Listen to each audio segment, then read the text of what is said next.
a phone that refuses to let you disappear. This is the Honor Magic Robot. Today we tear it apart to find out if it's the future or just a very expensive trick. The moment you move, it moves, infrared sensors, and a motorized chassis that literally chases you. Out of the box, the build quality is immediately striking. The chassis snaps onto the phone body magnetically.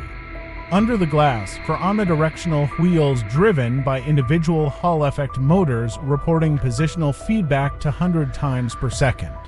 Peeling it open, the IR sensor board sits just below the front camera module, sharing thermal mass with the chipset. Each motor is the size of a sunflower seed. Gear reduction ratio is 30:1 for high torque. In pure darkness, the IR array still locks. That's thermal presence mapping baked directly into silicon. The NPU runs a pose prediction model. It predicts where you're going and pre-positions the chassis 80 milliseconds ahead. Fast lateral movement. Recovery time is 1 point for seconds. It catches up, recenters, and locks again. Throw multiple people in and it briefly stutters, but the pairing protocol relocks to the wristband target quickly. The chipset handles tracking and video compression in parallel. Latency stays under 40 milliseconds on device. Active tracking eats 30% more battery.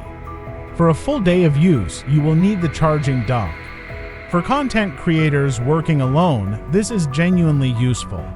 No tripod adjustments, it just follows the work. On a video call, pacing and gesturing no longer break eye contact. That's a subtle but important shift. It won't track backward, and at a surface edge, it stops completely. Awareness of its own boundaries. The engineering is serious. The motors, IR array, and NPU integration, this is a real product built with conviction. Would you actually use this, or is it a novelty? Subscribe for the full battery benchmark coming next week.